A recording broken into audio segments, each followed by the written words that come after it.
Okay, we're going to focus on ecology and the ecosystem. Let's first focus on the definition of ecology. Ecology is the scientific study, it's the science that focuses on the interactions between different organisms, so between the two different organisms and between the organisms and their surrounding environment. Okay, so the ecosystem, which basically is the biological community of interacting organisms and the physical environment. So ecology is basically the study of the ecosystem. So I'm going to say it again. Ecology is the scientific study of the interactions between organisms and the interaction between the organisms and the environment. So the study of is ecology, just focusing on the interaction, that's the ecosystem. Looking back in Genesis, I challenge you to look through these verses, think about the relationship which God designed for animals, plants in the ecosystem, as well as with man before the fall and then after the fall. Think about how the fall, how sinning against God impacted the relationship between living organisms and non-living organisms, between two different living organisms that now became the predator and one became the prey.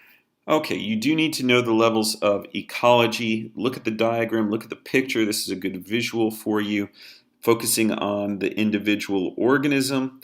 So the organism is one individual. Then if you have of the same species, okay, two or more of the same species. So if I have two of those little froggies of the same species, that's a population. I can have 35 of that same species, it's a population.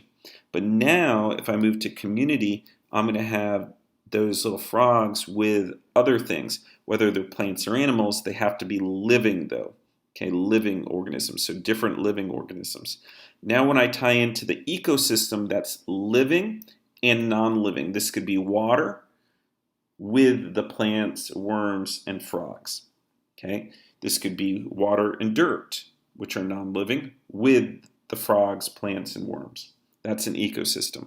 Now, biome is basically different ecosystems. Okay, they're similar in ways. Okay, but you may have now a biosphere is referring to. Remember, bio means life, sphere meaning circle. Okay, so or three-dimensional circle. So we have all areas of Earth where life exists. All areas on Earth where life exists. So the focus is all areas on Earth, focusing on life and non-life. Here's another diagram to show you the levels, starting with the individual all the way going to the biosphere. Okay, let's talk about the interactions in the ecosystem. And like I said before, there's living and non-living. Make sure you know that biotic meaning living, bio meaning life.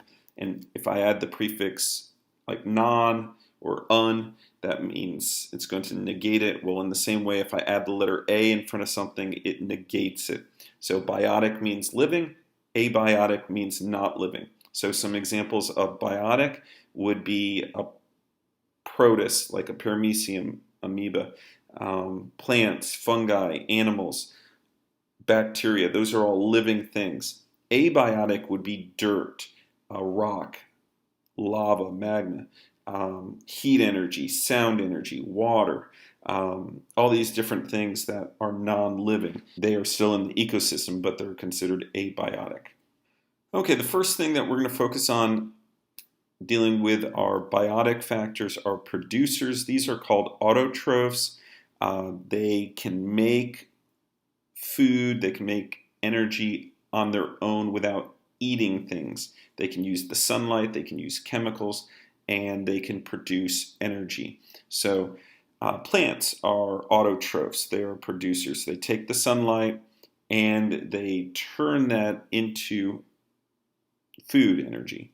So plants, plant-like protists like algae, the euglena, and then some types of bacteria, which are chemotrophs.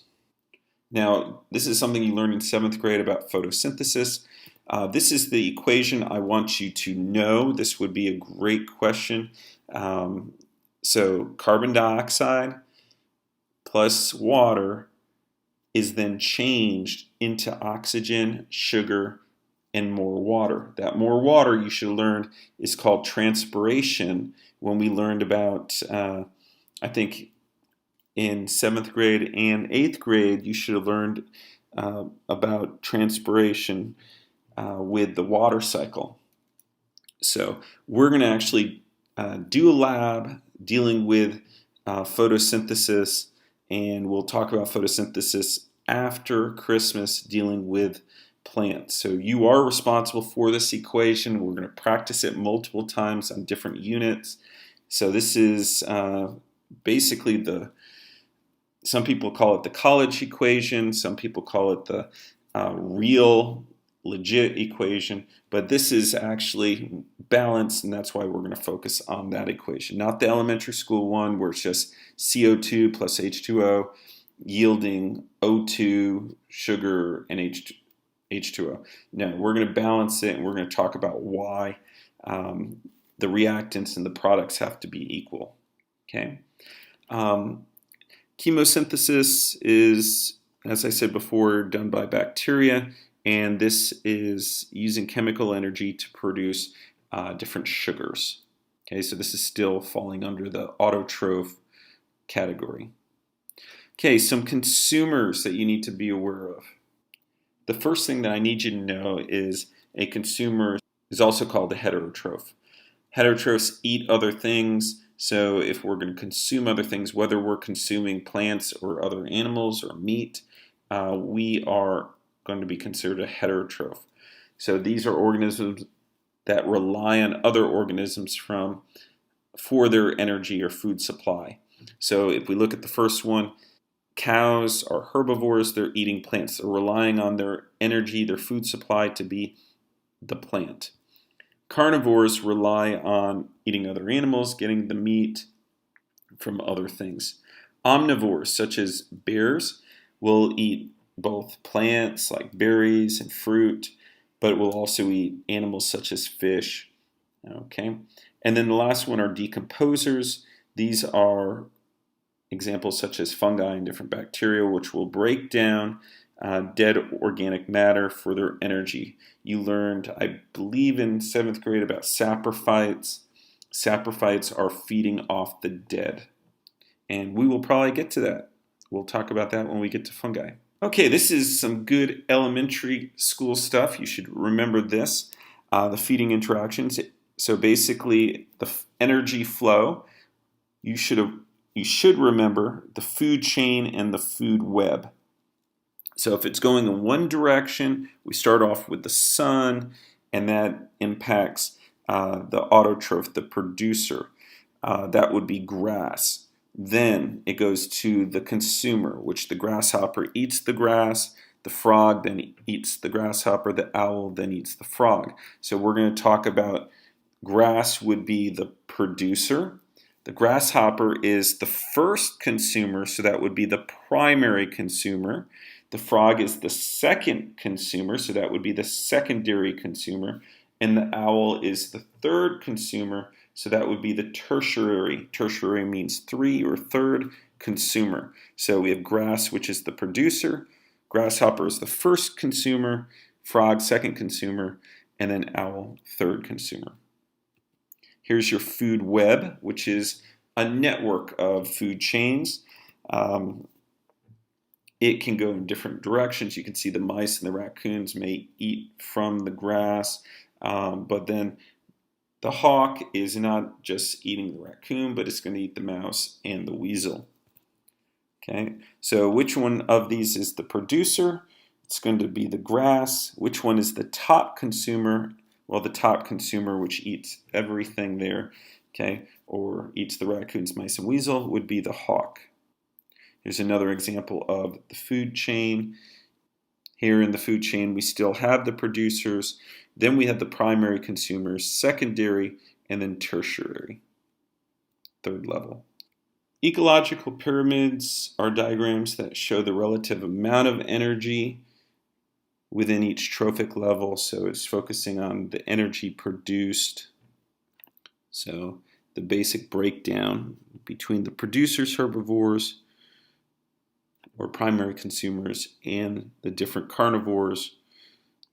Okay, let's talk about the ecological interactions between organisms. The first one is competition.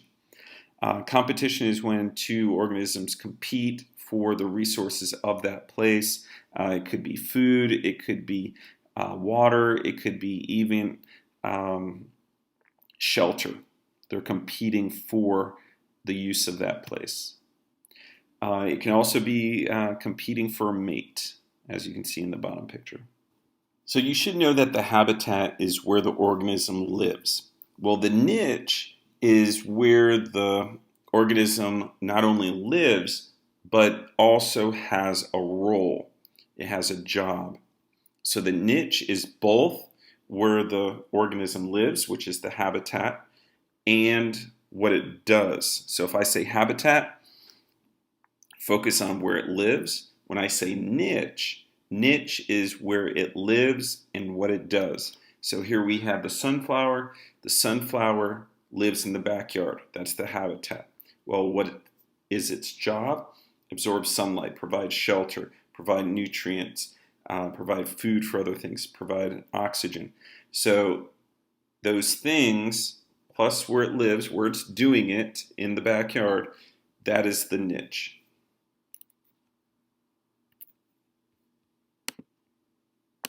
Okay, predation is a type of symbiosis. Symbiosis is any relationship between two organisms. It could be positive and negative, positive and positive. It could be positive and no impact. But the first one we're going to talk about is positive and negative, and that's predation. Now, basically the predator is the one that does the killing. The prey is the one that is being eaten or consumed. So predation is a plus-minus relationship. One gets to get the food, and then the minus, basically they die. Parasitism is also a plus-minus relationship, but the parasite does not want to kill the host. It's going to harm the host, but if it kills the host, the parasite will also die. So we have a mosquito on a human. It's going to use the host. Same thing with fleas on the dog. It's going to use the host to get the nutrients. You can see the lamprey coming out of the fish's perculum, little gill slit. Basically, it's going to suck nutrients from the host just enough to keep the host alive and provide itself, the parasite, with nutrients. Commensalism. Commensalism is where one benefits and the other isn't even bothered, really. So this can be a bird using a tree. Well, who benefits? The bird gets a nest, it gets shelter. Does the tree get harmed? No. Does the tree get benefited? No. And so in the same way, it could be barnacles on a whale, okay, birdies in a tree, or even a squirrel in a tree. Now, mutualism is a plus-plus relationship. This is where both of them benefit. The clownfish would be a great example. It gets a house, it gets protected, but the sea anemone also benefits, in which the clownfish may draw other predators, other big fish, and then the sea anemone stings that fish and gets food.